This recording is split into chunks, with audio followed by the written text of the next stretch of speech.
Ahí está empezando el seminario. Ahí van subiendo los asistentes. Bueno, partimos. Primero que todo, bienvenidos a esta charla que tenemos de forma telemática con Zoom. Bueno, yo soy Felipe Sepúlveda, abogado de la Asociación Chilena de Municipalidades y estoy a cargo bueno, vemos temas legales, lógicamente, y también temas de transparencia, que está dentro de mi competencia. Y al día de hoy vamos a tener una charla muy interesante con Juan Pablo Camps del Consejo por la Transparencia, que amablemente aceptar nuestra invitación. Te doy la bienvenida, Juan Pablo, para Gracias. esta charla que vamos a tener. Y bueno, están subiendo ahí los asistentes, esperemos que se conecten muchísimos más. Siempre estas charlas del Consejo de Transparencia, temas de compras públicas, son muy, muy cotizadas por nuestros municipios socios. Y eso más que nada, vamos a tener hoy día charlas sobre transparencia relativo al ámbito municipal. ¿Mm?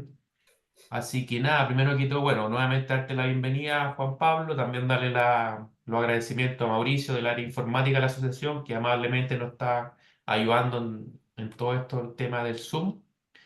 Y partamos nomás, Juan Pablo, porque estamos en la hora. ¿Mm? Compártenos Ya, la presentación y después vemos una tanda de preguntas. ¿Mm? perfecto. ¿Me escuchan bien, Felipe, cierto? Tienes que hablar más fuerte, Juan Pablo, pero te escuchamos bien. Ya.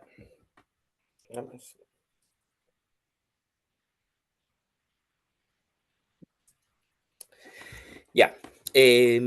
Bien, bueno, como comentaba Felipe, mi nombre es Juan Pablo Camps, yo trabajo en el área de formación del Consejo para la Transparencia y la idea es que yo les voy a compartir una presentación, ¿cierto?, de aproximadamente unos 45 minutos, donde les voy a contar sobre los principales elementos de la ley de transparencia, qué es el derecho a acceso a la información pública, cuáles son las formas de acceder a información pública, cuáles son las obligaciones que tienen los organismos sujetos a la ley y también cuáles son las funciones del Consejo para la Transparencia, dentro de la cual está fiscalizar y eventualmente sancionar cuando existen incumplimientos a la normativa, ¿ya? Eh, y me voy a referir también un poco al final a cuáles son los casos más habituales que llegan al Consejo y que tienen que ver con asociaciones municipales. De hecho, yo hice una revisión ahora durante el día respecto del caso específicamente de ustedes, ¿cierto? De la Asociación Chilena de Municipalidades. Algunos casos que habían tenido en el último tiempo, los últimos años, también hay para comentarle un poco de qué se tratan, porque en general son como temas bien específicos, ¿ya? Principalmente con transparencia activa, ¿ya? Eso, entonces les voy a compartir la presentación que después se las puedo hacer llegar a través de Felipe. Y les voy a... Ya. ¿Me dicen si se ve bien? Ya. Ya, entonces les comento ya, yo voy a hacer esta presentación, yo en este momento no los veo, ya, porque yo tengo solo la presentación completa, ya, entonces la idea es que después de esta presentación, o sea, en unos 40 minutos más, podamos dar un espacio para preguntas, ya, para cualquier tipo de pregunta, duda, comentario, lo podemos ver después. Si quieren y les acomoda, los pueden ir anotando en el chat, ¿cierto? De esta sesión, y de manera tal de cuando yo deje de compartir la presentación, ahí las puedo ver también, pero lo importante es que después de la presentación damos el espacio para las preguntas que estén Claro. escritas o quien levante la mano, ¿cierto? Y nos señale, ¿ya? Bien, entonces, voy a partir. Primero, esto es como antecedente general, ¿cierto?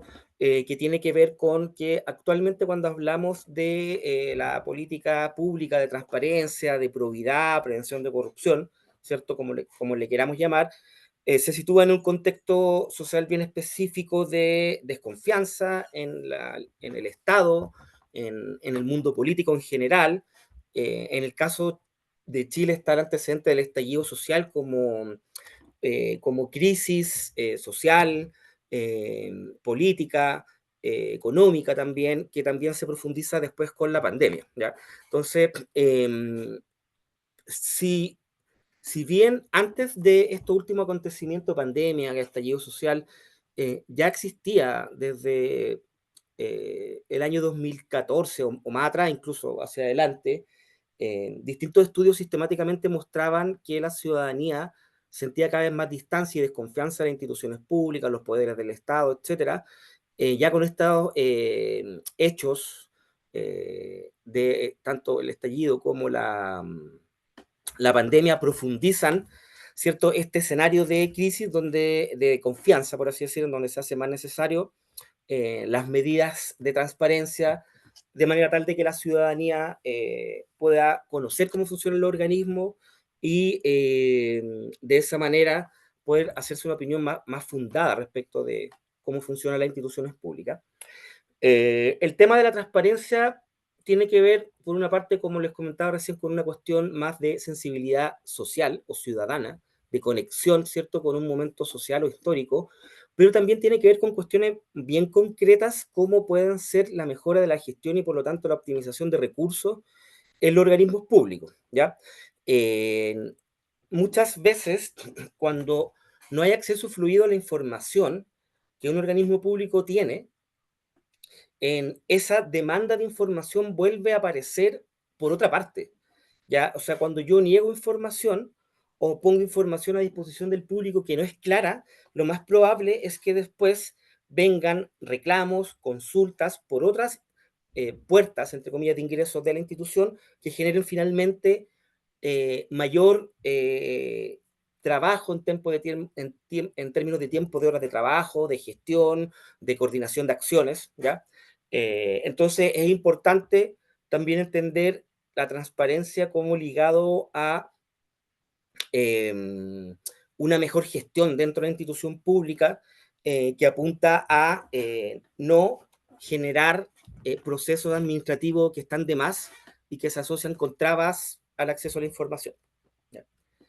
Y obviamente desde la perspectiva de la ciudadanía, la falta de información pública se puede asociar al no acceso a beneficios sociales o a la no activación de otros derechos sociales, como se llama también, ¿cierto? Que muchas veces se plantea que el derecho a acceso a la información pública permite a las personas activar derechos sociales en la medida en que yo puedo informarme de a qué beneficios tengo derecho. En los últimos años en Chile se habla de un sistema o ecosistema de prevención de corrupción dentro del cual la ley de transparencia y el rol del Consejo sería un elemento más, ¿cierto? Un elemento más de un sistema que se ha ido construyendo a lo largo del tiempo con distintas leyes e instituciones y normativas que van regulando el funcionamiento del aparato público para prevenir la corrupción. Y podemos ver que dentro de este ecosistema de transparencia o de prevención de corrupción existen distintos tipos de instituciones públicas, autónomas, constitucionales, otras autónomas, otras que son parte del gobierno, como la Unidad de Análisis Financiero. Y lo importante para efectos de esta charla con ustedes es entender que la ley de transparencia y el rol del Consejo se enmarcan, ¿cierto?, dentro de este, podríamos situarlo dentro de este gran ecosistema de prevención de corrupción que se ha ido construyendo a lo largo del tiempo en el Estado chileno. Yendo específicamente al tema del de, el acceso a la información pública y la transparencia, primero importante entender qué es el derecho de acceso a la información pública, ¿cierto? Que es este derecho ciudadano que establece la ley de transparencia en Chile para cualquier persona. Y eso implica, o significa, mejor dicho, que cualquier persona tiene derecho a acceder a la información que el Estado o las instituciones públicas producen en su funcionamiento. ¿Ya? O sea, dicho de otra manera, cualquier persona en cualquier momento puede ir a acercarse a una institución pública y decir, yo quiero, me interesa conocer esta información respecto de las labores que ustedes realizan. ¿Ya? Y es un derecho de esa persona conocer esa información, por lo tanto es una obligación de las instituciones públicas entregar esa información, responder a ese requerimiento. Eh, la lógica de este derecho de acceso a la información tiene que ver, por una parte, con derechos de tercera o cuarta generación, si uno lo enfoca dentro de la discusión de derechos humanos, que tiene que ver con derechos que entregan herramientas a la ciudadanía para participar, para expresarse, o en este caso para hacer un control ciudadano de la función pública. Eh, y esta normativa define dos formas o dos vías a través de las cuales yo puedo acceder a la información pública. Una es transparencia activa, ¿cierto? Que es la obligación que tienen los organismos públicos de mantener en sus páginas web información actualizada mes a mes de la gestión habitual del organismo, ¿cierto? Los ítems de información que se publican están definidos por la ley y eso tiene que estar actualizado mensualmente. ¿Ya? Entonces, la primera vía, por así decirlo, el primer canal que debería ocupar una persona para que esté interesada en conocer información pública debería ser meterse a la página web, ver la transparencia activa de un organismo público y ver si ahí está lo que me interesa. La otra forma de acceder a información pública es haciendo una solicitud de información, ¿ya? Que esto vendría siendo también lo que se conoce como transparencia pasiva, y eso es cuando la persona, un ciudadano, una ciudadana, una persona, un ser humano, activamente, acá se activa la persona, no el organismo público, la persona por su propia iniciativa se acerca al organismo público y pide determinada información específica, ¿ya? Para eso se tiene que completar un formulario que tiene ciertos requisitos que los vamos a ver aquí un poquito más adelante, pero es bien sencillo. Y la idea es que la persona pueda detallar qué información necesita y la ley establece ciertos plazos para que el organismo le responda a esta persona. Y un tercer componente de esta ley es el Consejo para la Transparencia, que es este organismo público autónomo que tiene como misión garantizar, fiscalizar y promover el derecho de acceso a la información pública en Chile. ¿Ya? Y esto se traduce en que el Consejo fiscaliza, o sea, recibe reclamos de personas que han pedido información por ley de transparencia y no le han respondido o no quedan conforme, o recibe reclamos de personas que se han metido transparencia activa en la página web y ven que la información está desactualizada. Por cualquiera de esos motivos de incumplimiento de la normativa de la ley, una persona puede recurrir al Consejo, presenta un reclamo y el Consejo analiza el caso y puede eventualmente obligar a que el organismo público entregue la información que ha negado o que publique en transparencia activa una información que no está publicada, y también puede llegar a sancionar al jefe o jefa de servicio público que ha negado esa información sin fundamento, ¿ya? Y esto es importante porque eh, como todo organismo fiscalizador, si el Consejo tiene la atribución de poder sancionar o aplicar sanciones, que en este caso son multas en dinero, para el jefe o jefa de servicio que ha negado la información sin fundamento. Eh, y el Consejo se encarga no solo de fiscalizar y sancionar, sino que también de promover el derecho de acceso a la información pública, que es lo que estamos haciendo, por ejemplo, en esta instancia de capacitación, de charla, que nosotros las tenemos reiteradamente, es parte de nuestro trabajo habitual con organismos públicos, pero también con sociedad civil, con dirigentes sociales, con estudiantes. Eh, y estas actividades de seminarios, charlas, capacitaciones, las hacemos para dar cumplimiento a la misión de promover el derecho de acceso a la información pública, que es dar a conocer de qué trata esto, para qué sirve, cómo se usa en el caso de las personas y para las instituciones públicas o los funcionarios es cómo dar cumplimiento a la normativa, ¿cierto? Entonces, un poquito más adelante me voy a referir porque ahora se introdujo un cambio en relación a una nueva instrucción general sobre transparencia activa que dictó el Consejo para la Transparencia, en donde para el caso de infracciones en transparencia activa, la sanción también puede recaer sobre la persona responsable de no entregar la información que debía ser publicada. ¿Y a qué me refiero con esto? Que ustedes, eh, ¿Cómo perdón, saco esto de acá? No, ah, sí, sigue nomás, Juan Pablo, que estoy viendo un ya, tema técnico. Sigue ya, nomás, estimado. ya. Eh, ay, me perdí un poco la idea. Estaba en... sanciones, ya. La nueva Instrucción General de Transparencia Activa establece que, a diferencia de las anteriores, y esto es una modificación importante, siempre antes las infracciones recaían sobre el jefe o jefa de servicio y en algunas ocasiones más específicas de transparencia activa sobre el control encargado o encargada de control de gestión, administrador municipal, cierto secretario, quien ejerciera esa función de control interno. Pero en la nueva instrucción general se amplía la posibilidad de sancionar a, por ejemplo, una unidad de trabajo X, que es una unidad encargada de generar información para reportársela mensualmente al encargado o encargada de transparencia activa que lo sube a la página web. Entonces, a veces ustedes, quizás los que trabajan en esto, saben mejor que yo que cuando uno tiene que subir la información en transparencia activa acerca del día hábil número 10 de cada mes, ¿cierto? Uno tiene que estar como pidiéndole la información al resto de unidades o personas que trabajan en el organismo para yo subir esa información, ¿cierto? Y a veces pasa que tengo que andar persiguiendo a estas unidades o personas porque no me pescan, porque no es su trabajo primordial, ¿cierto?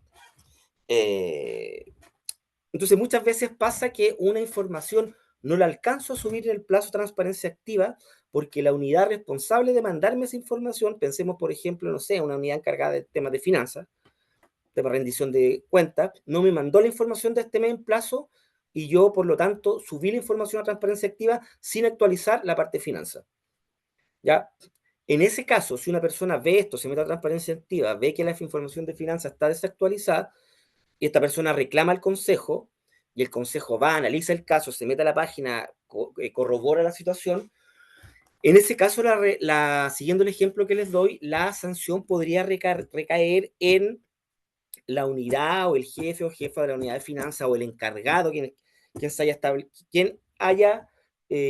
sea formalmente responsable de esa área de finanzas de enviar la información al encargado de transparencia para subirle en transparencia activa en el plazo.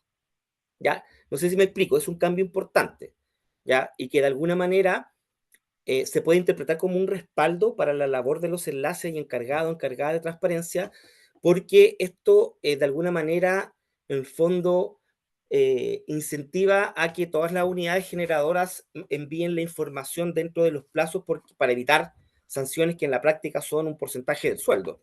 ¿Cierto? Las sanciones del Consejo pueden ir desde el 20% al 50% del sueldo mensual de un funcionario, y esa multa puede ir aumentando en el tiempo y se aplica según, por así decirlo, como el historial de la institución o de la autoridad respectiva que niega información sin fundamento, o también en función de la gravedad de la falta, ¿ya?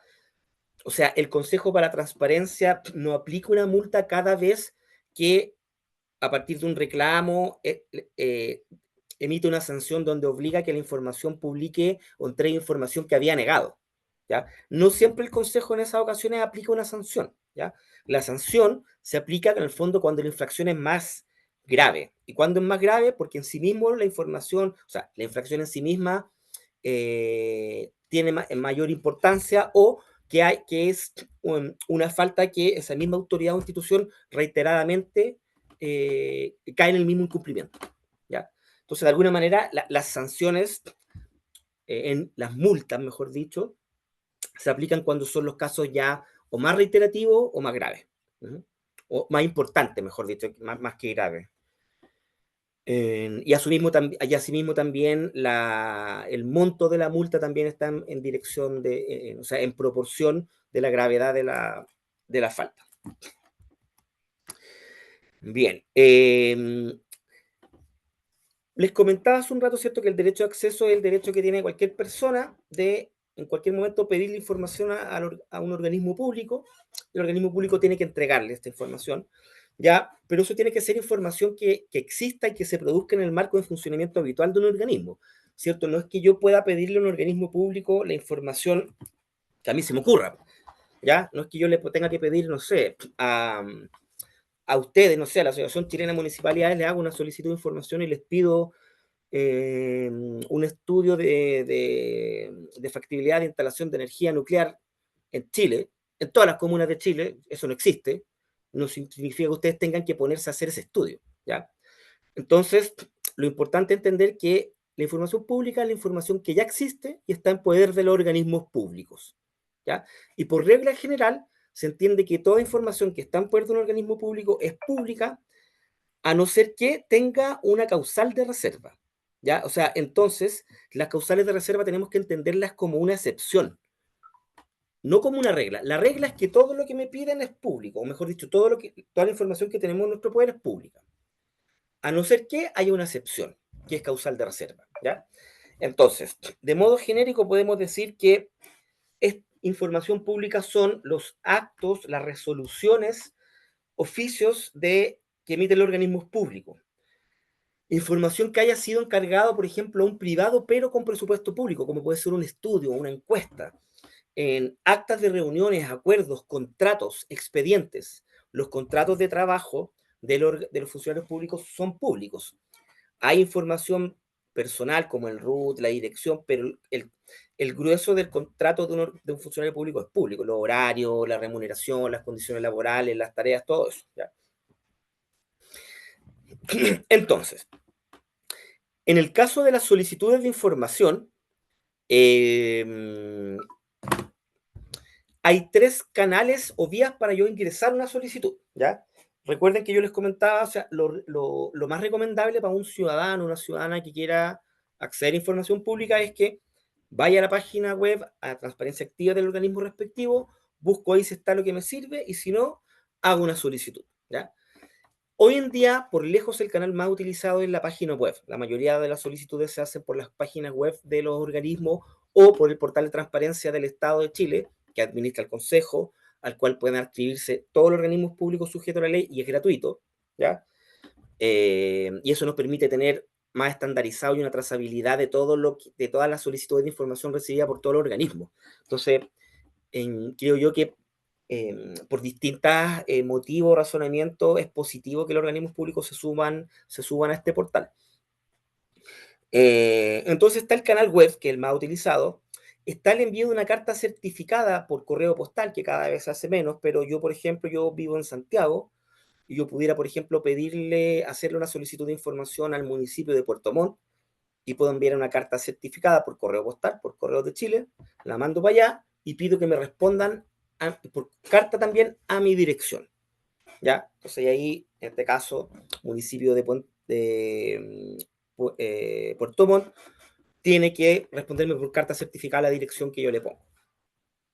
O puede hacerse también por un formulario físico en papel de manera presencial, o sea, yo puedo ir al organismo que quiero hacer una solicitud, voy al mesón de atención de público, o la oficina de partes, y pido un formulario. Me presento, digo, hola, yo quiero hacer una solicitud de información por ley de transparencia, y pido un formulario y tendrían que pasármelo.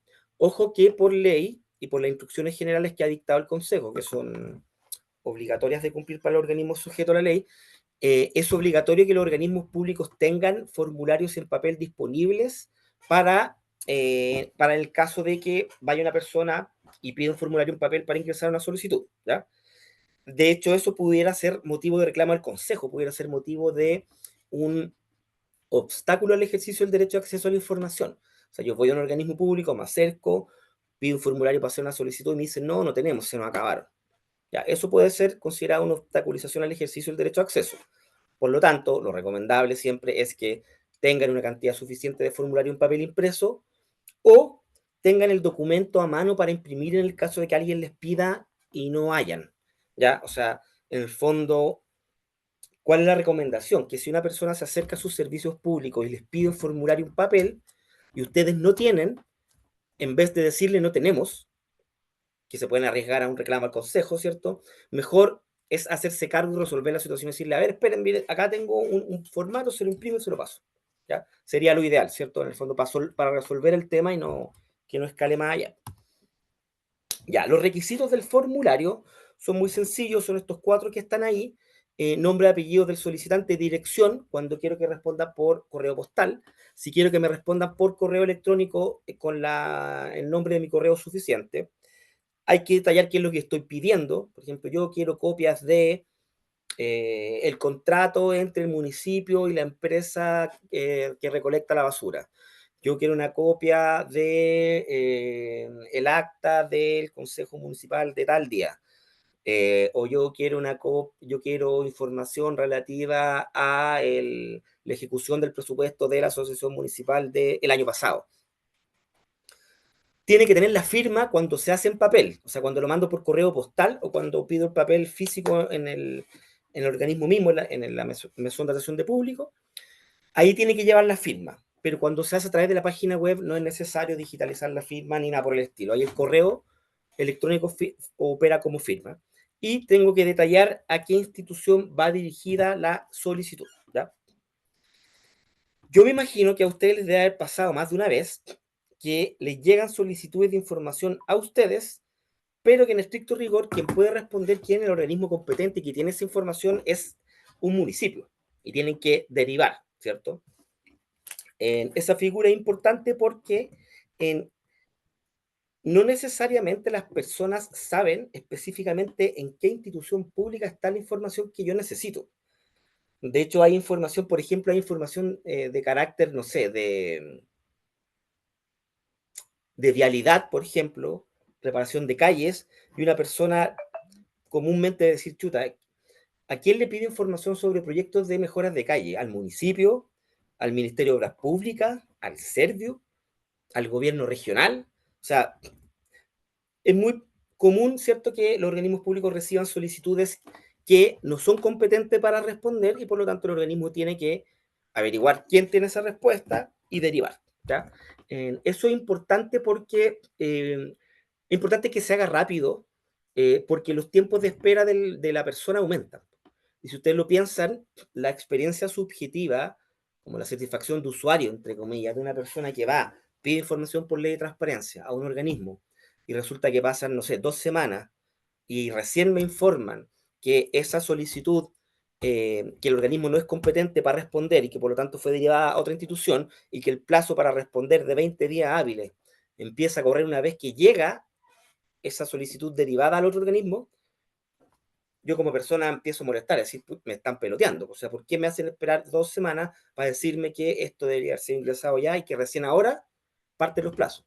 Entonces, por eso las instrucciones generales que ha dictado el Consejo para la Transparencia señala que la derivación tiene que ser a la brevedad, o sea, lo antes posible. Que a usted le llega una solicitud de información, no son competentes para responder, lo que deberían hacer es inmediatamente averiguar qué organismo tiene esa información y derivar. Es por así decirlo como una papa caliente, ¿cierto? Que le llega a las manos, lo mejor es tirarla lo más rápido posible, averiguar quién la recibe y la tirar. Los plazos asociados a la respuesta de las solicitudes son los que están señalados acá en la lámina. 20 días hábiles para responder, con una prórroga posible de 10 días hábiles más que tiene que ser justificada. ¿Ya?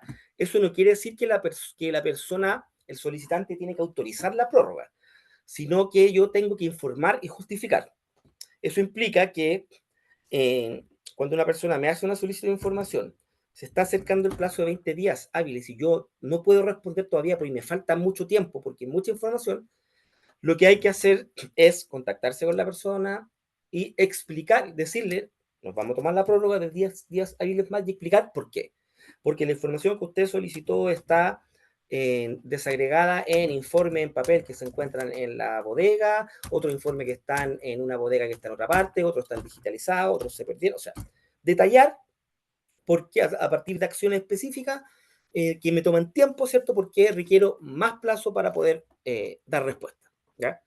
Insisto, es justificar, no pedirle autorización a la persona, ¿ya? Pero sí justificar, ¿ya? O sea, la idea en el fondo es evitar que la prórroga se tome como una especie de medida dilatoria, ¿ya?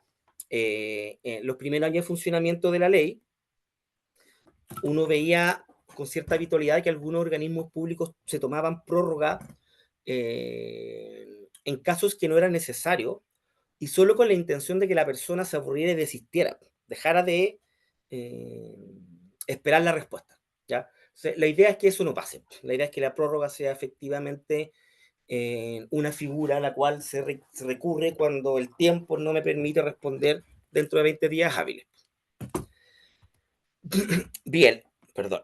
Acá, entonces, cuando eh, yo hago una solicitud de información y no me responden dentro de 20 días hábiles y no me dicen nada, cuando me responden, por ejemplo, yo pedí documento A y B y me entregaron solo el documento A, o yo por X motivo no estoy conforme con la respuesta ¿ya? Porque, por ejemplo, a veces me la entregaron en un formato que es imposible de entender, eh, es una información que yo encuentro que está incompleta.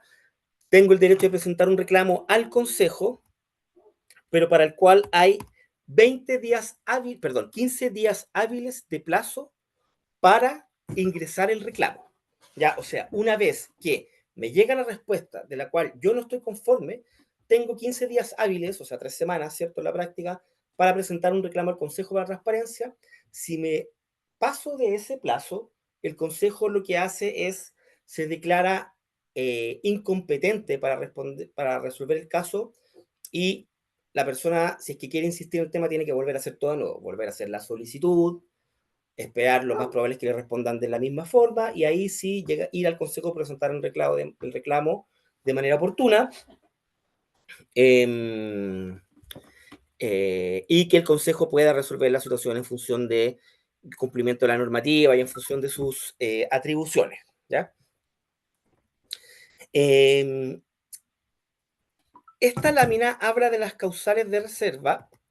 Eh, Esto es el último contenido que me voy a referir en esta presentación. Por lo menos después las preguntas podemos ir viendo eh, la relación con otros temas. Eh, ¿Cuándo corresponde negar información? ¿Ya? Porque yo les comentaba que la lógica es que operemos con la idea de que toda la información que producimos en nuestro trabajo habitual como funcionarios públicos es información pública. En, y pueden darse situaciones excepcionales en donde caben aplicar causales de reserva, ¿ya? Como estos cuatro motivos o causales. El primero es que afecte el debido cumplimiento de las funciones del organismo, ¿ya?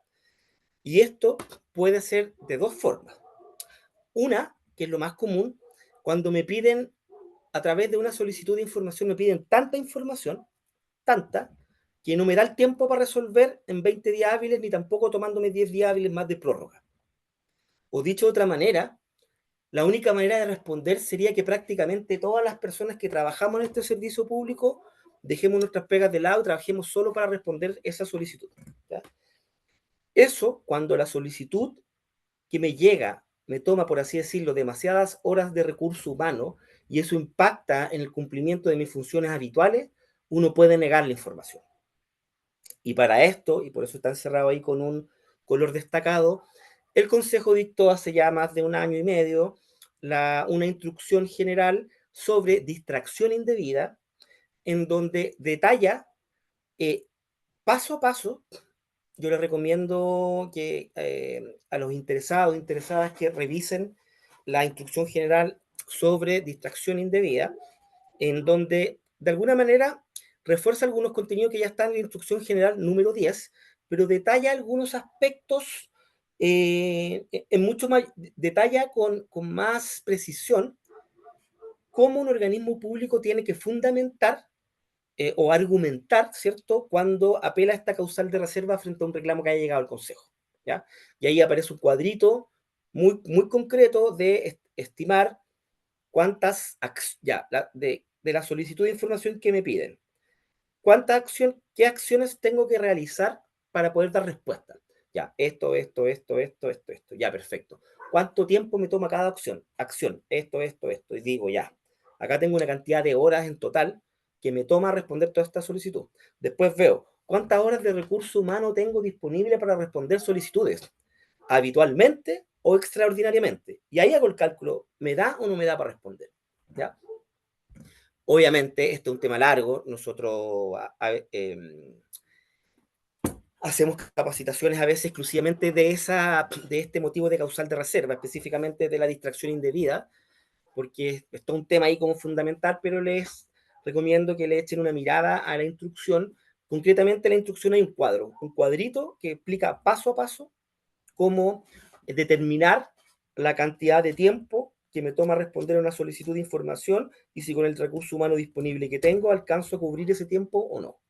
¿Ya? Y en función de eso yo veo si respondo o apelo a esta causal de reserva de afectar el debido cumplimiento, porque si te respondo, en el fondo dejo de lado labores importantes y habituales. El otro escenario o motivo por el cual se puede dar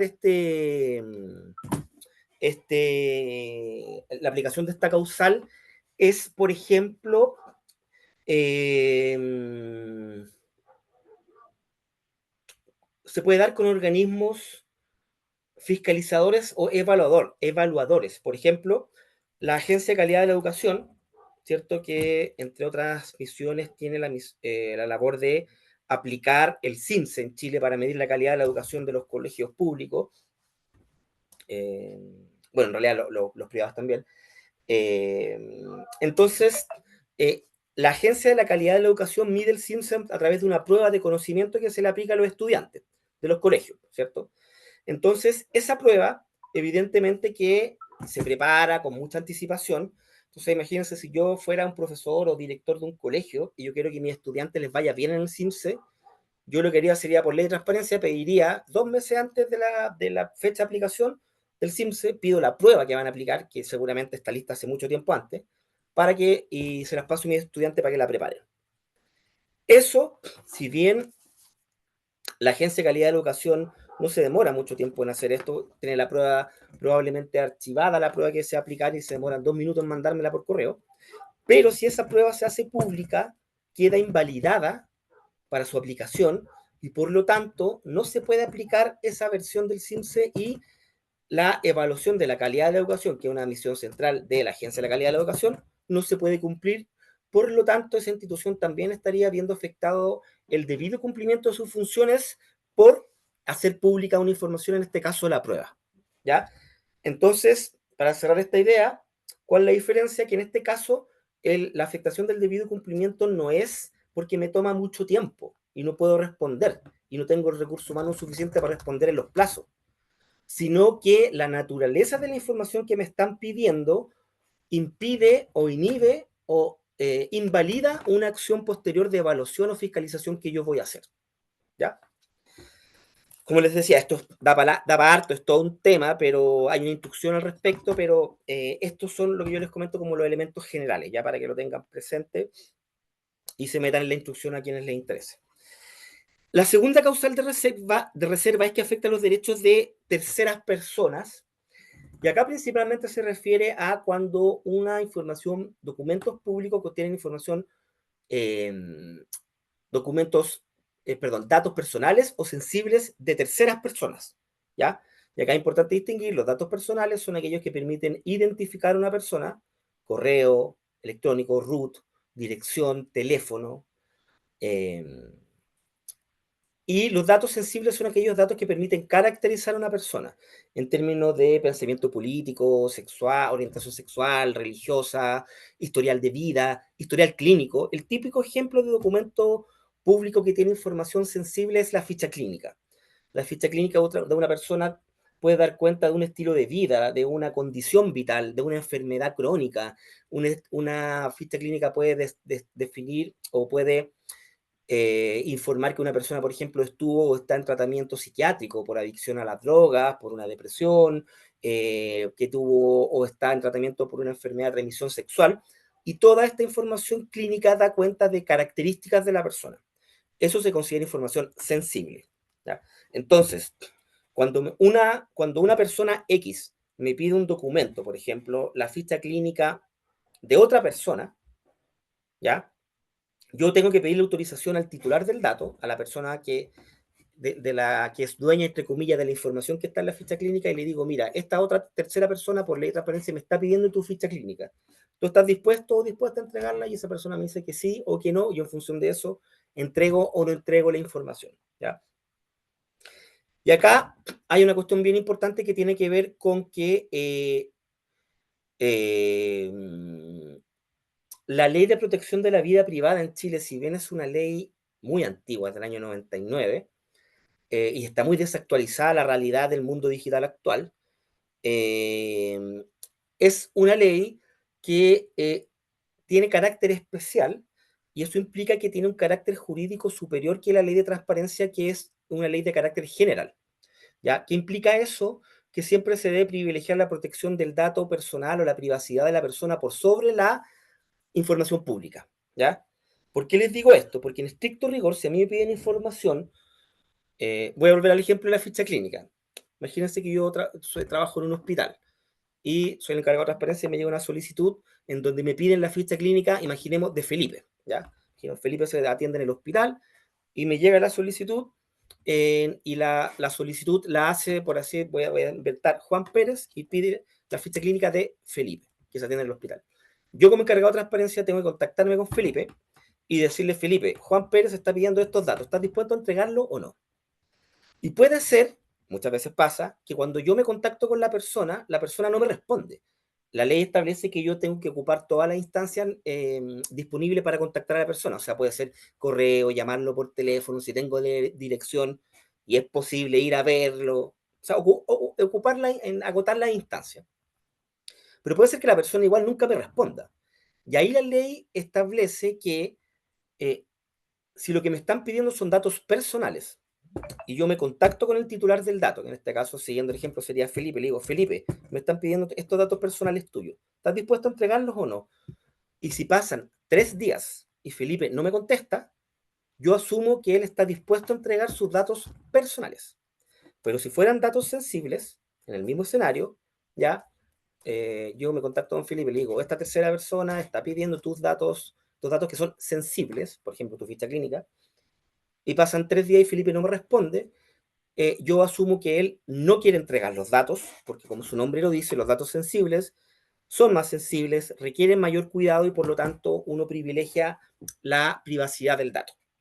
Pero como les decía antes, la ley de protección de la vida privada tiene un carácter especial y está por sobre la ley de transparencia. Por lo tanto, cuando en el marco de la ley de transparencia ustedes les piden información personal o sensible de terceros y ustedes niegan esa información, eh, nunca van a estar en una situación muy compleja porque en el caso que eso termine en un amparo frente al Consejo, el Consejo a lo más va a señalar que tienen que entregar la información y que interpretaron mal la ley, pero no se aplica una sanción porque se entiende que no hay una intención de obstaculizar el derecho a acceso sin fundamento, sino que por el contrario, lo que hubo es una preocupación especial por la protección de la privacidad de la persona, que lo que es coherente y corresponde, porque esa ley está por sobre la ley de transparencia, que es una ley especial, ¿ya? Entonces, en términos muy resumidos, si les piden información personal o sensible de terceros, es mucho más seguro que usted niegue la información y si la persona recurre al consejo, que el consejo se pronuncie y ustedes después hacen caso. Pero el tema no pasaría más allá de eso. Y eso es un escenario mucho menos riesgoso a que ustedes les piden información sensible o personal de un tercero y ustedes se la entreguen a otra persona y que el titular del dato después diga, chuta, aquí se vulneró mi derecho a la privacidad y pongo un recurso amparo en corte de apelaciones y se van enfrentados a un proceso judicial más complejo, ¿ya? O sea, siempre el consejo es, o para no confundir palabras, la recomendación que les damos es siempre hay que proteger el dato personal o sensible, ¿ya? El tercer y cuarto causal de reserva, y con esto termino porque ya estamos en el tiempo, están relacionadas y tienen que ver con temas de seguridad pública o seguridad nacional, ¿ya? La seguridad pública o de la nación tiene que ver con temas militares o de orden público, de carabineros, por ejemplo. Eh, por ejemplo, información respecto de cuántos soldados conscriptos hay en el ejército chileno y cuánto tiempo, cómo están distribuidos a lo largo de los cuarteles y cuánto tiempo se demoran en estar en puesto de combate. La información es súper delicada, obviamente, si yo la pido afecta la seguridad nacional y me la van a negar, ¿ya? El interés nacional tiene que ver más con las relaciones internacionales de Chile. Eh, les doy un ejemplo. El año 2016, si no me equivoco, Chile tuvo un litigio en la Corte de la Haya con Perú por el límite marítimo, ¿cierto? En el norte de Chile. Eh, cuando estaba el litigio en curso, una persona por ley de transparencia le pidió al Ministerio de Relaciones Exteriores de Chile cuánto le pagaba a los abogados, al equipo de abogados y abogadas que estaba representando al Estado chileno en el juicio. El ministerio se negó, dijo esta información puede afectar el interés de Chile, porque si la contraparte peruana sabe cuánto le estamos pagando a nuestro abogado, en el fondo saben cuál es pueden saber cuánta plata poner debajo de la mesa, entre comillas, para que este equipo de abogados haga mal su trabajo y Chile pierda. ¿Ya? No sé si me explico, como prevaricación en el fondo. Eh, este caso, esta persona recurrió al Consejo y el Consejo le dio la razón al Ministerio de Relaciones Exteriores porque efectivamente era un riesgo que se supiera la remuneración de los abogados por los riesgos de prevaricación, ¿cierto? Y que, por lo tanto, esa información era reservada. Pero lo interesante es que una vez que estuvo el fallo de la Haya, al día siguiente, el Ministerio de Relaciones Exteriores, por iniciativa propia, publicó en Transparencia Activa el sueldo de los abogados y abogadas porque el juicio ya estaba cerrado. Entonces, el riesgo para el interés nacional ya no existía. Y eso es importante, porque hay información que en determinados momentos históricos puede ser un riesgo para la nación y otros no. Como está el ejemplo que les doy. En la remuneración del equipo jurídico que defendía a Chile en un litigio internacional, es riesgoso en la medida en que ese litigio está en curso y los abogados están haciendo su trabajo y se les está pagando. Pero cuando ese caso se cierra, esa información que se revele ya no afecta el interés de Chile. ¿Ya? Eh, Eso. Eso es la presentación que yo les traía. Como les comentaba, ahora voy a dar espacio para las preguntas. Acá en pantalla tengo canales de contacto del Consejo, principalmente de la Unidad de Atención Integral de Personas, ¿ya? Que cualquier duda que ustedes tengan pueden llamar, escribir y los pueden orientar. También pueden pedir reuniones eh, telemáticas en donde pueden llevar una lista como de dudas y consultas que tengan, así como a modo de una pequeña como asesoría.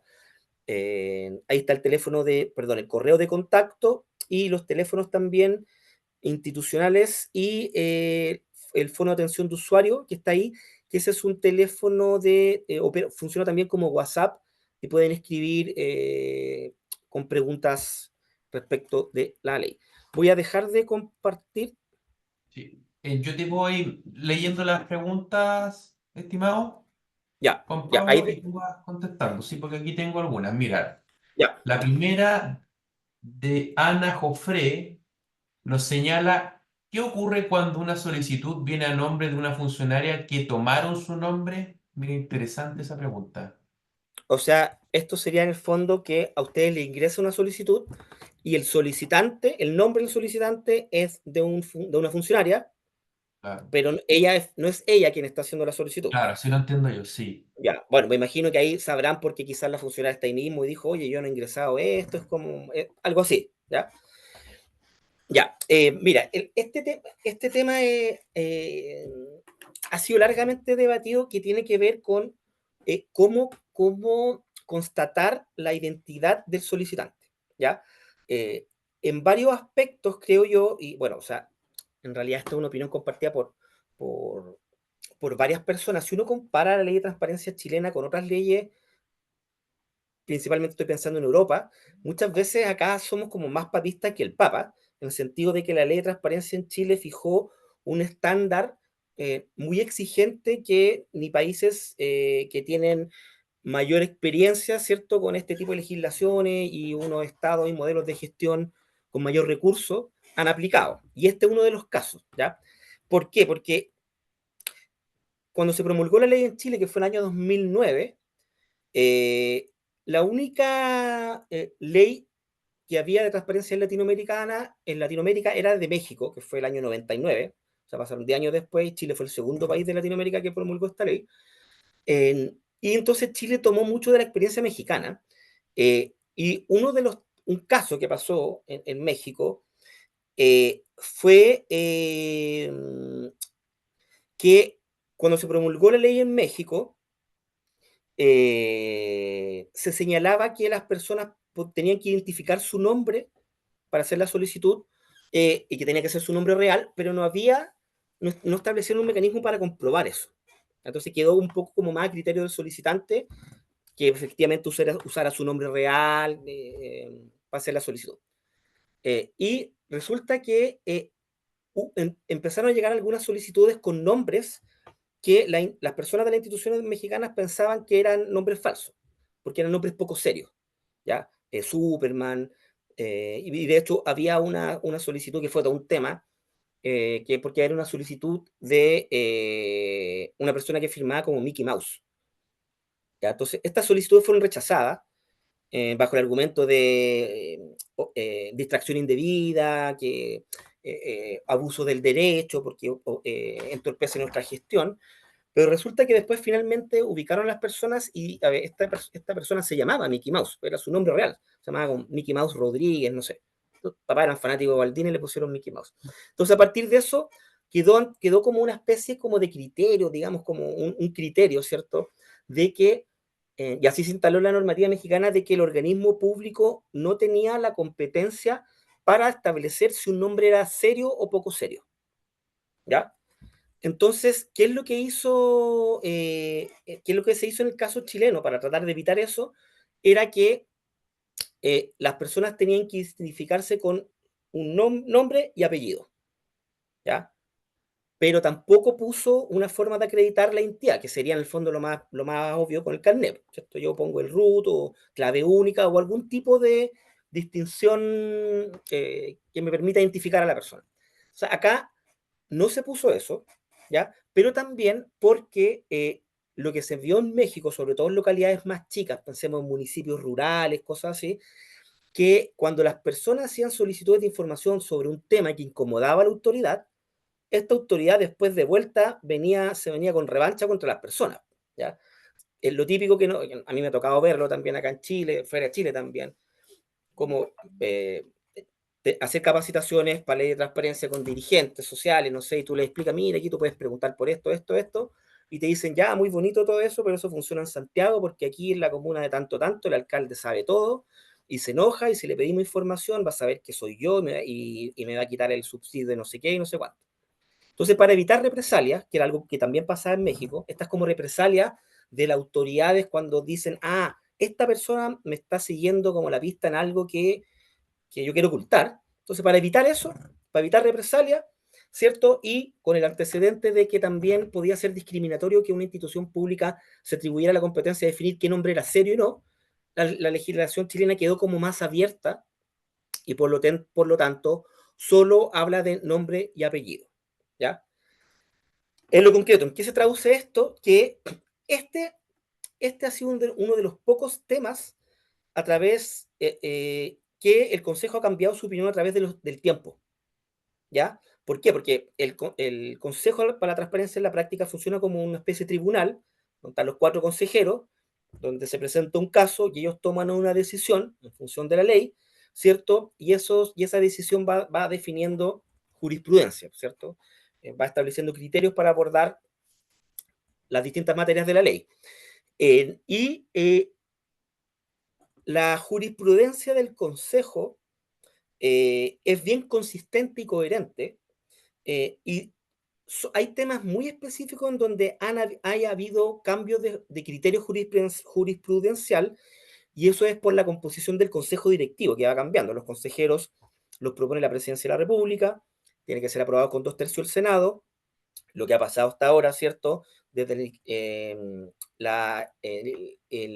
inicio de la existencia del Consejo hasta ahora, es que los 4 consejeros o consejeras representan a las 2 grandes coaliciones políticas que han tenido mayor representación en el Congreso del 90 hasta ahora, ¿ya? O sea, en el fondo ha tenido representantes de la concertación o ex concertación y Chile Vamos o Alianza por Chile, como le llamemos, cosa que en el fondo uno podría esperar que debería empezar a cambiar con el tiempo, pero en la práctica, en el fondo, cuando hay un tema donde los consejeros no están de acuerdo y hay 2 que votan a favor de entregar la información y 2 en contra, es el presidente o presidenta de turno quien dirime ese tema, ¿ya? Y hay 2 temas, yo diría, si no me equivoco, solo 2 temas en los cuales ha habido cambios en los criterios del Consejo, dadas los cambios de los integrantes. Uno es en la entrega de los correos electrónicos de los funcionarios públicos. De hecho, pueden meterse a la base de jurisprudencia del Consejo. Hay casos con criterios jurisprudenciales distintos, pero si se fijan, habían distintos consejeros también, distintos presidentes o presidentas de turno. En general, los consejeros que son más de una mirada más liberal o más, entre comillas, del sector más de derecha, son de la mirada de que estamos hablando del contenido de un correo de un funcionario, no la casilla. Por ejemplo, el correo que tú me escribiste, Felipe, para ver la posibilidad de capacitación, yo te respondí, mira, sí, Felipe, veamos esto, eso. Si alguien me pide eso, esa sería como la cuestión. El correo, el cuerpo, el correo que yo escribí con la hora, fecha y todo, eso. Ya. Según los consejeros que tienen una mirada más liberal, lo ven que eso es privado.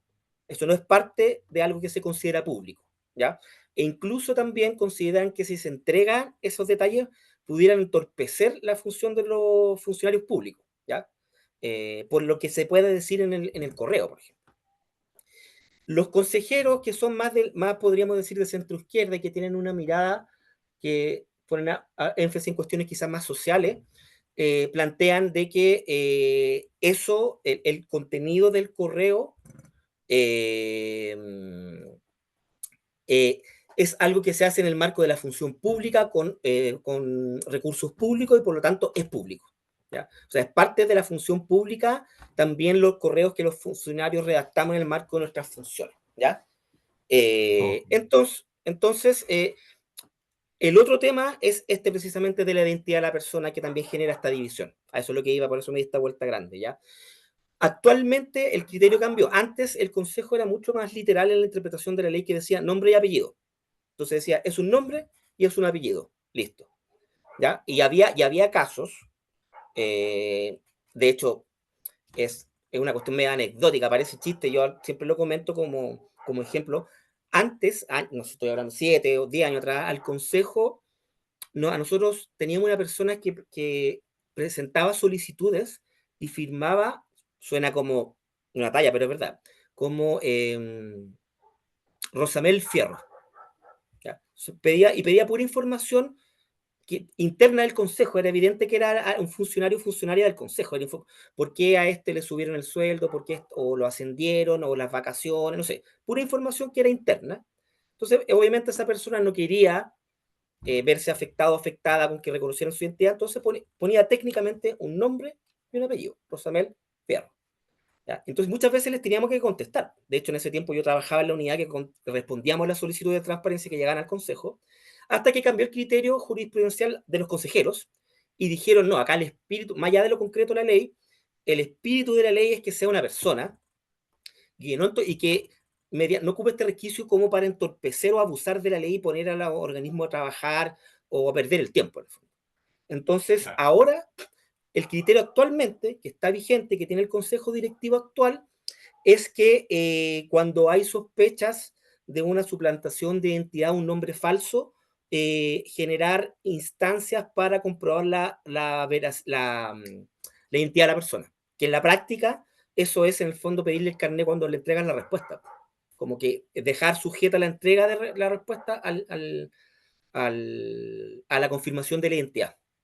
¿Ya? Pero como les digo, disculpen lo largo de la respuesta, pero es porque es uno de los pocos temas donde la jurisprudencia del Consejo ha cambiado, entonces son temas más delicados. Yo no les puedo decir, mira, aquí esto es así, o es así, como si hay jurisprudencia respecto de otros temas, ¿ya? Pero esto es algo, como yo les decía, que ha ido cambiando y el criterio actual es ese. El criterio actual es que la persona tiene que tener un nombre real, que sea su nombre, ¿cierto? Y evitar cualquier posibilidad de abuso del derecho. Los consejeros y consejeras actuales están muy en esa línea, que antes creo que yo no estaba tan presente en el Consejo para la Transparencia. Antes estaba el Consejo, por así decirlo, como que se ponía mucho más del lado de las personas. En cambio ahora, ya viendo toda una experiencia de funcionamiento, se sabe que hay abuso del derecho, se sabe que personas hacen solicitudes para puro molestar, entonces la idea es que ese no es el espíritu de la ley. Pues. Entonces cuando podemos de alguna manera acreditar que esa persona no está ocupando la ley, ejerciendo su derecho para algo que le sirve, sino que quiere molestarnos, bueno, ahí la idea es no caer en eso, no responder y negar la información. Claro. Estimado Juan Pablo, tengo otra pregunta acá de Fresia Araya, Uh que -huh. nos dice, duda, cuando como asociación de funcionarios vemos o verificamos que las contrataciones no son informadas en su totalidad, ¿es un incumplimiento? Esa es la pregunta.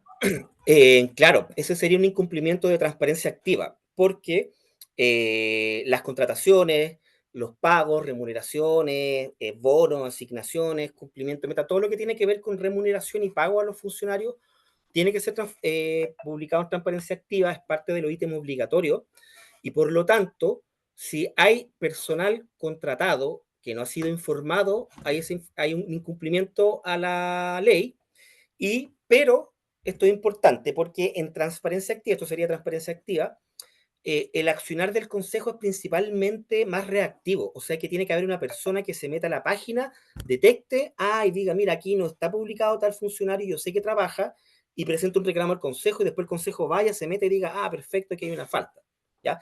Porque lo que hace el área de fiscalización del consejo, a partir de prioridades que establece el consejo directivo año a año, o a veces también se hace semestralmente, se define una suerte como de calendario de fiscalización o foco de fiscalización que es acotado. Nosotros, bueno, somos lamentablemente también una institución centralizada, no tenemos sede en regiones, una institución relativamente chica, entonces el Consejo no da para estar fiscalizando, ¿cierto?, al cumplimiento de transparencia activa de todas las instituciones públicas sujetas a la ley. O sea, yo creo que si avanza la inteligencia artificial, quizás más adelante se podrá, pero hoy es un ejército de personas metiéndose a páginas web, ¿cierto? Y aplicando pautas, viendo cumplimiento de la norma.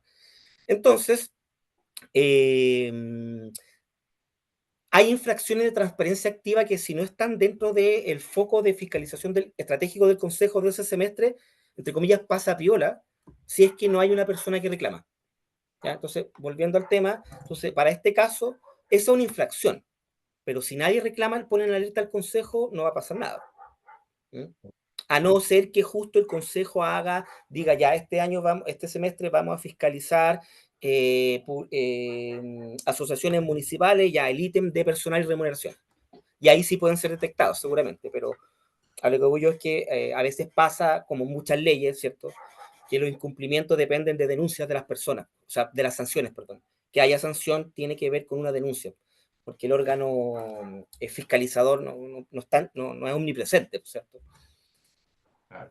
Y tengo otra pregunta acá de la misma persona, que está bien interesante igual. Dice, ¿un abogado puede solicitar los contratos de una persona para realizar una demanda de alimentos? Un abogado puede solicitar. Los contratos de una persona X para realizar una demanda de alimentos. Por ejemplo, podría Ya, solicitar la información para saber la remuneración de la claro, persona que próximamente la pueden demandar claro. por un Eh, tema de alimentos. Por ahí yo Fili- creo. sí, sí, Felipe, dame un segundo que voy a cerrar una ventana que Sí, tengo acá claro, para sí, escuchar mejor. ningún problema. Te esperamos, Juan Pablo.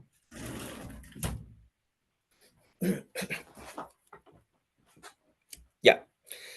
Mira, respecto de esa pregunta, acá hay como un principio, un axioma que hay que uno tener muy claro, ¿ya? Y es que la información es pública o no en función de las características de la información, no en función de para qué la quiero usar. Ya, de hecho, en estricto rigor, nosotros deberíamos operar con la lógica de que nunca tenemos que preguntarnos, ni menos preguntarle al solicitante para qué quiere la información. La información es pública o no en función de lo que dice la ley. El uso que se le dé ya es otra cosa, que no nos tiene que importar. Ya. Entonces, en este caso, si es para pensión de alimentos, si es para demanda, da lo mismo. Acá el punto. Lo que se está preguntando, ¿es público o no? Ya. El contrato de una persona, un funcionario público, ¿es público o no? Esa es la pregunta. La respuesta es sí, es público. Eh, lo que pasa, como yo decía antes, es que hay documentos como los contratos que tienen información pública, pero también tienen información personal o sensible. Entonces, en la práctica, ¿qué es lo que pasa? Imagínense cualquier persona, necesariamente la mamá de mi hijo o mi ex que me quiere demandar, cualquier persona en Chile podría pedir a través de la ley de transparencia quiere una copia del contrato de Juan Pablo Camps. Y el consejo lo que haría, o el encargado de transparencia del consejo, tendría que contactarse conmigo, me diría, Juan Pablo, están pidiendo tu contrato y tienes datos personales tuyos. ¿Estás dispuesto a entregar tus datos personales? Yo digo no. Entonces tienen que tachar mi root, mi dirección, pero todo el resto del contrato se entrega.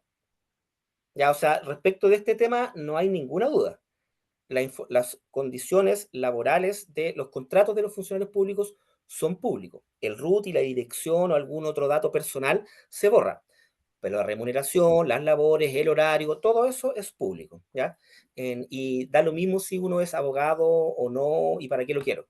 Cualquier persona puede pedir el contrato de un funcionario público y salvo datos personales, eso es público, se tiene que entregar. Ok, Y ahí la jurisprudencia es clara, clarísima, no hay discusión en esto. claro. Aquí nos pregunta Osvaldo, nos señala, la entrega de planos de una vivienda a un tercero, ¿también está considerada información sensible por la ley de transparencia? Mira, buena pregunta. Eso es un gran tema. Eh, a ver, eh, yo he visto más de un caso en donde han pedido planos de casas o locales comerciales. Una vez también por ahí, hace un tiempo me acuerdo que habían pedido el plano de un banco, de un banco estado, y a la vez también habían pedido el horario de las vueltas nocturnas de carabineros. Entonces, a propósito de la causal de reserva de afectar el orden público, ahí uno claramente dice, no, pues esto no, eh, esto puede afectar el orden público.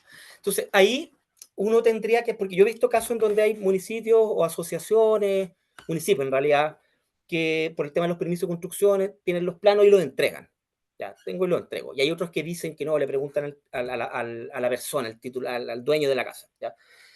Como yo les decía, cuando hay datos personales o sensibles o derechos de terceros, siempre es bueno tomarse el tema con más calma. O sea, como que siempre, como yo les decía, recordar que la ley de protección de la vida privada es una ley especial con una jerarquía superior a la ley de transparencia. Entonces, acá yo me pongo riesgo si es que entrego sin pensar. Si entrego la información sin pensar y eventualmente el titular del dato después dice, oye, entregaste el plano de mi casa, sabes que se metieron a robar, daño y perjuicios morales, nos vemos en corte de apelaciones. ¿Ya? Por eso siempre lo mejor es privilegiar la protección del dato. Entonces, lo que siempre para resguardarse lo mejor es que nieguen esa información y que el consejo se pronuncie. Si la persona está interesada en el tema, va a ir al consejo y que el consejo se pronuncie y les diga, mira, esto tenían que entregarlo o no. ¿Ya? O la otra posibilidad también es que ustedes se contacten directamente con el titular del dato, en este caso el dueño de la persona, perdón, de la persona, el dueño de la casa, ¿cierto? Y puede ser que una persona te diga, mira, no tengo ningún problema, entrega los planos, ¿ya? O puede que una persona te diga, no, mira, esto yo encuentro que afecta a mi privacidad o me expone. La ley de protección de la vida privada también habla de la integridad, no solo de datos personales o sensibles. Una persona también pudiera argumentar eh, que si se entrega esa información de él o de ella, puede verse afectada su integridad física o moral, puede recibir represalias, ¿ya? Un ejemplo, hace un tiempo recuerdo que en un municipio del norte eh, hubo un tema porque una persona denunció de manera anónima un taller ilegal que trabajaba, taller mecánico en la noche, que metía muchos ruidos, qué sé yo. Entonces el municipio fue y lo clausuró. Y después el dueño del taller que más o menos sabía quién podía ser porque era un vecino con el cual se tenían mala, por ley de transparencia pidió el nombre como una copia de la denuncia que se hizo sobre su taller, específicamente el nombre de la persona. ¿Ya?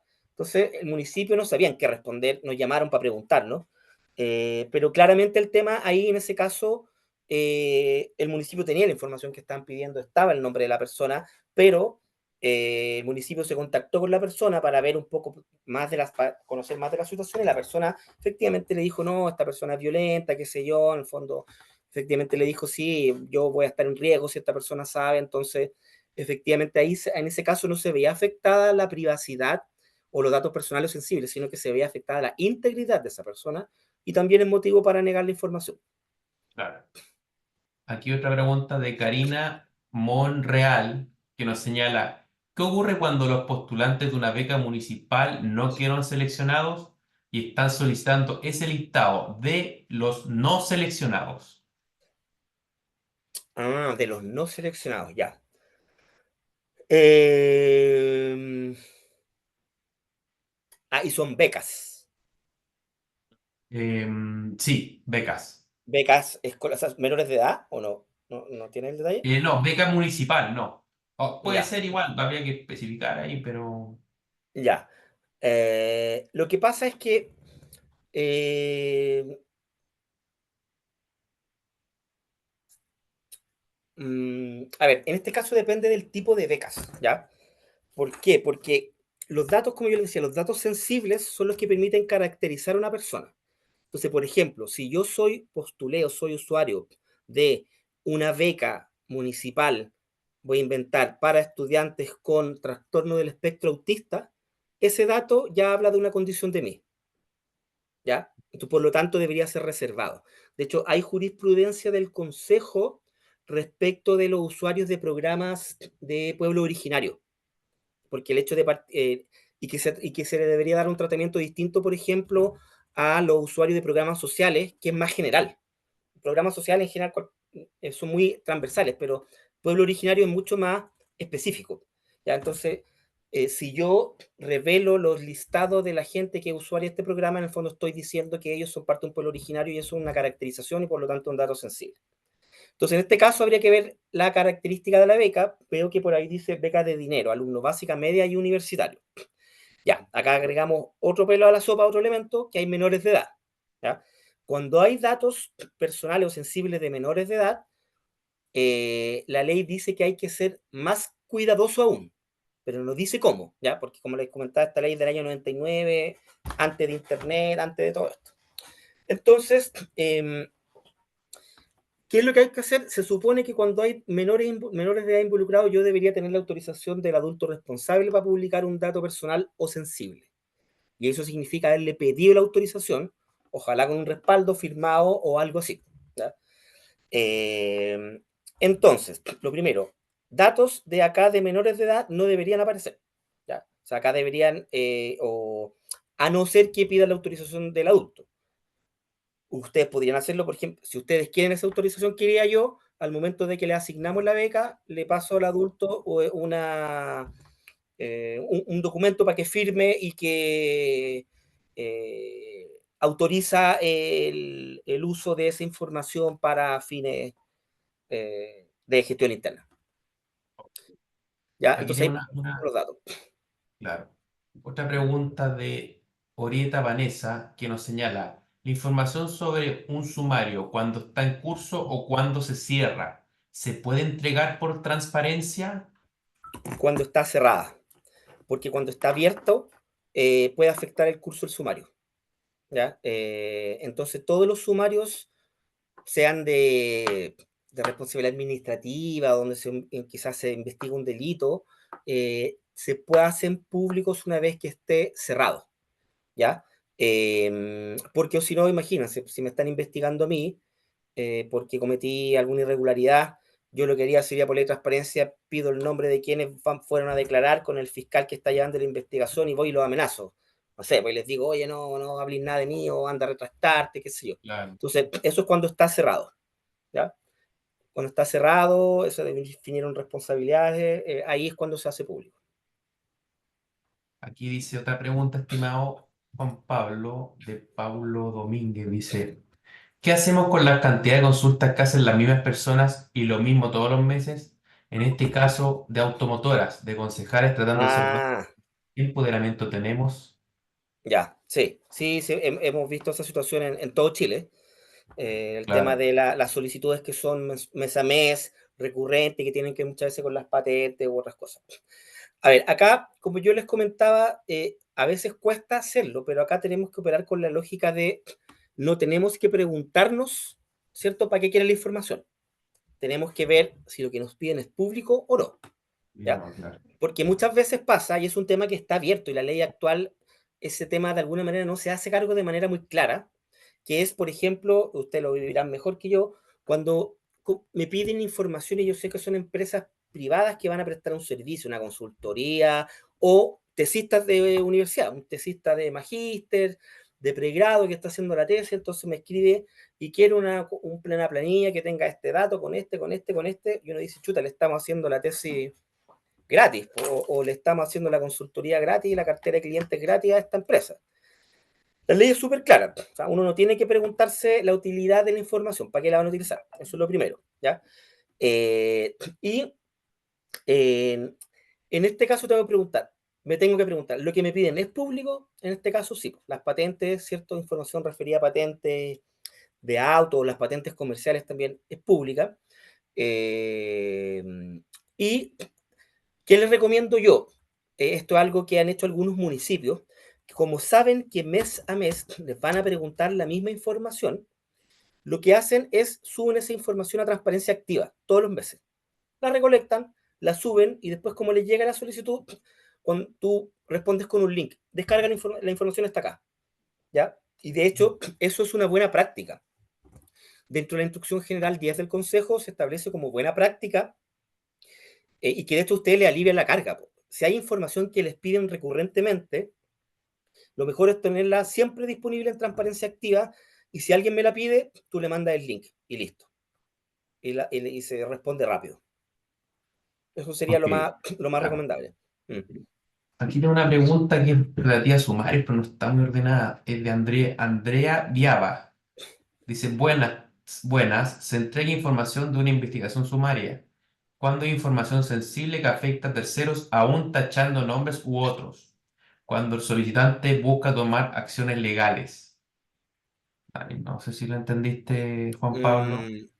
Mm, no, no mucho. A ver, pero claro, o sea, en un sumario, ¿cierto?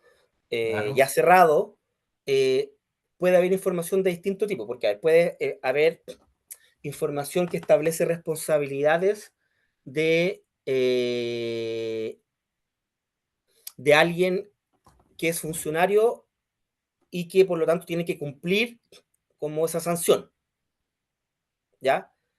Puede hacer un sumario que ya lleva un tiempo y por lo tanto la persona sumariada ya no es funcionario público y ya cumplió la sanción, ¿ya? Entonces ahí también es distinto revelar esa información, porque ahí sí puede ser un dato sensible, Claro. ¿ya? Entonces depende mucho del caso a caso y de si la persona de la cual hay información en juego es funcionario público actualmente o no, y si cumplió alguna sanción por el sumario o no. Ya, Ese es el tema. claro, Entonces, ese es el tema. independientemente del detalle, el criterio es ese. Que, o sea, claro, en la medida en que, si por ejemplo a mí me hacen un sumario hoy día y me sancionan y yo tengo que cumplir una sanción X todo este año, eh, esa información debería estar disponible, porque yo sigo siendo funcionario público y estoy cumpliendo el castigo, entre comillas. Pero si yo ya dejé de ser funcionario público, ahí se complejiza el tema porque los funcionarios públicos, a propósito del tema del contrato, tenemos una vida privada más restringida que el resto de las personas. Y eso tiene que ver por nuestra condición contractual. Pero eso no nos acompaña toda la vida. No quiere Mm, decir que si yo soy funcionario público ahora, dejé de trabajar y toda mi vida van a haber antecedentes disponibles para todos. Depende de qué tipo de antecedentes. ¿Ya? Y en el caso de un sumario, depende también del tipo de sanción y del tipo el tipo de conducta o acción que fue sancionada. Porque también esa acción es distinto si, por ejemplo, fui sancionado por, imagínense, una negligencia, hice mal mi trabajo, yo soy fiscalizador del consejo, apliqué mal una pauta y salió mal una multa, a que me hayan sancionado, por ejemplo, por acoso sexual. ¿Te fijan? claro. Entonces también depende de la información que está en juego, depende de la característica de esa persona, si es funcionario o no, si dejó de ser, si cumplió el castigo o no. Tiene todos esos detalles. Ok, sí.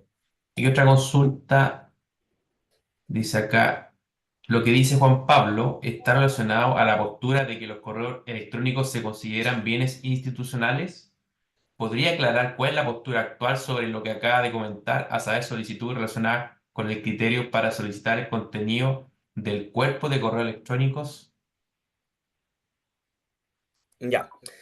Eh, claro, yo lo que comentaba es que ese es uno de los temas, ¿cierto? Que tiene ciertos, como podríamos decir, en el fondo, matices más ideológicos que Mm, jurídicos, ¿cierto?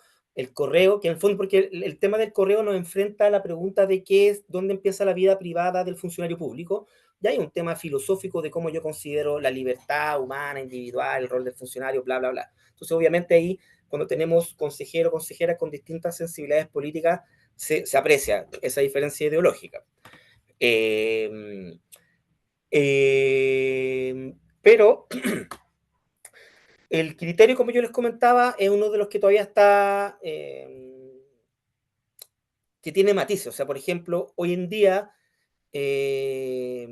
la presidenta del Consejo, si se presenta un caso de ese tipo por la presidenta del Consejo, que tiene una mirada más liberal, ella, o sea, que le da cierto más énfasis a la libertad individual, ella va a dirimir probablemente un caso así en el sentido de esto no se entrega porque esto es parte de la privacidad del funcionario. Versus si después tuviera en un año y medio más, va a ser presidenta María Jarequemada, otra consejera que tiene otra sensibilidad, y si ella es presidenta, lo más probable es que un caso se presente al Consejo en ese periodo, ella diga esto se tiene que entregar porque el correo es la cuenta es propiedad fiscal, se hizo en horario de trabajo, con recursos públicos, todo eso es parte de la función pública, ¿ya? Pero finalmente es un tema, como yo decía, que tiene caracteres más filosóficos, pero la lógica o sea, yo diría, hay dos lógicas. Una, que considerar que eso se hace en el marco de tu pega, tú eres funcionario público, en horario de trabajo, no hay nada que discutir. Eh, pero así como puedo yo, por ejemplo, tengo una reunión y tomo un acta y esa acta me la pueden pedir porque es pública, también el correo que redacto en horario de trabajo es público. ¿Cuál es la mirada de esta otra mirada que lo pone más como algo en el ámbito de lo individual, de la libertad individual? Es que plantean que muchas veces, a partir de que, de que personas conozcan el contenido de los correos, eh, en, los funcionarios vean afectado el cumplimiento de sus labores habituales porque van a recibir presiones para que hagan otras cosas o tomen otras decisiones. Por ejemplo, voy a tomar el ejemplo que daba antes. Felipe me escribe por correo para organizar, para invitarme a esta actividad, yo le respondo, veamos los plazos, o qué sé yo, las fechas, los contenidos, qué sé yo. Y resulta que, bajo la lógica de que esto es público, los correos son públicos, se le pide al consejo y entregan el correo donde yo le digo a Felipe, mira, veamos las fechas, yo podría tal semana, no sé qué, y eso otra persona X la pide por transparencia, se la entregan, y imaginemos, voy a poner un ejemplo ficticio, es una persona de otra asociación de municipalidades que también quiere una capacitación y que dice, nosotros podemos en la misma fecha. Le voy a escribir a Juan Pablo para decirle que nos priorice a nosotros. Y chuta, entonces yo me veo en una situación, ya no puedo ni seguir avanzando con Felipe para organizar esta actividad, que es parte de mis labores habituales. Yo estoy haciendo mi pega al responderte y decirte, sí, Felipe, veamos un horario, hagámoslo. Pero resulta que ahora viene otra persona y me piden el mismo horario. Entonces me dificulta el tema. Entonces me empieza a generar una distracción indebida, en donde yo para cumplir mi tarea ya me veo más, tengo que dedicarle más tiempo, más complejo, es más difícil y finalmente puede que esta persona escale el tema y digo, no, yo vamos a presentar un reclamo a los consejeros para que no se haga la actividad con la asociación chilena, que se haga con nosotros, y resulta que finalmente no hacemos nada. Y estuvimos 2 meses dándonos vueltas y no se hizo nada. Ese sería un Claro. poco, sería como el escenario, como la lógica desde la mirada más liberal, en el sentido de que si nosotros los funcionarios supiéramos que tuviéramos que entregar cualquier correo que escribiéramos, eh, estaríamos sujetos a muchas más presiones de distinto Claro. tipo en uno u otro sentido, para bien o para mal en el fondo. Pero esa es la idea. Esta- sí, bueno, hay otras preguntas, pero son muy similares a las que habíamos hecho y ya respondió muy claro Juan Pablo. Mira, que hay una, para terminar más que nada, de Alex Venegas, que nos consulta, ¿existe alguna diferencia en el trámite para consultar algo para una persona natural o algún funcionario público? Perdón, ¿existe algún trámite para consultar algo? Sí, dice, ¿existe alguna diferencia en el trámite para consultar algo para una persona natural o algún funcionario público? Yo entiendo que si pregunto a una persona un particular o pregunto un funcionario público. Pero yo creo que por Claro, ahí va la pregunta. como si el solicitante, el requiriente, Claro, es sí, ciudadano a pie, entre comillas, o es funcionario público. claro, Claro, o sea, en teoría no, porque los funcionarios públicos, si bien tenemos un ámbito de vida más restringido, un ámbito de vida privada, se refiere a eso, a la vida privada, como que principalmente el contrato y lo que hago en mis horarios de trabajo. A qué hora llego, a qué hora me voy, si me mandaron con un viático para no sé dónde, todo lo que tiene que ver con lo laboral, pero no lo otro. Entonces, eso no quiere decir que yo pierdo mis derechos ciudadanos a hacer peticiones o requerir información por el hecho de ser funcionario. ¿Ya?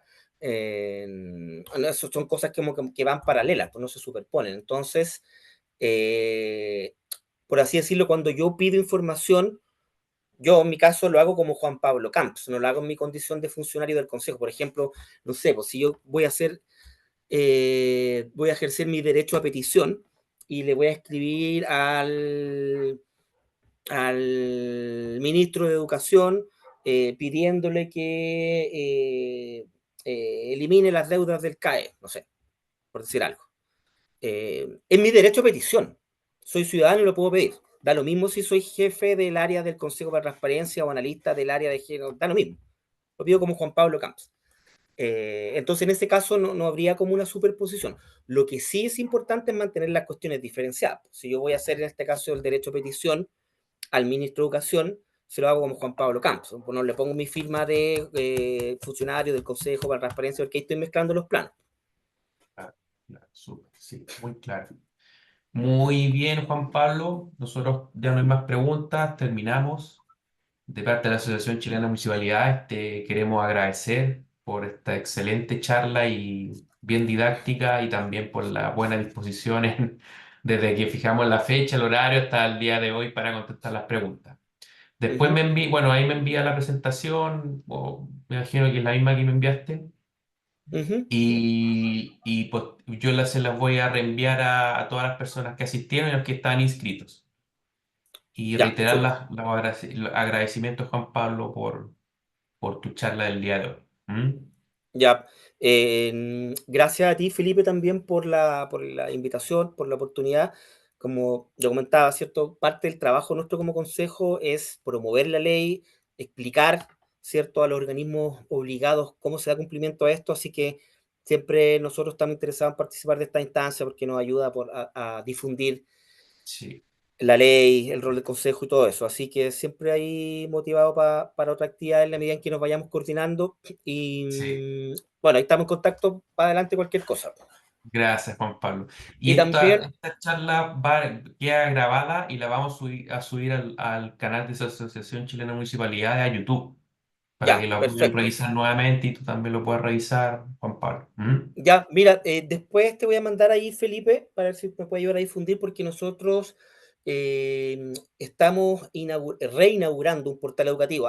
Para ya más tiempo antes se llamaba Educa Transparencia, ahora Ya, se llama Infoenlaces, tenemos cursos virtuales, entonces también ahí te voy a hacer llegar información de esos cursos súper. para difundirlos, para que la gente se inscriba y también para otras capacitaciones que ofrecemos para Mundo Municipal, que estamos en una alianza con Subdere ahí bien centrado en trabajar con municipios y asociaciones, así que probablemente te voy a mandar más información de otras cosas que vamos a hacer. Claro. Ok, muy agradecido, Juan Pablo. Y le mando un gran abrazo Gracias. a ti y a todos los asistentes aquí. Que tengan buen jueves. Saludos. Saludos, nos vemos en otra Chao, que ocasión. estén Que bien. estén bien. Chao, chao. Gracias. Chao.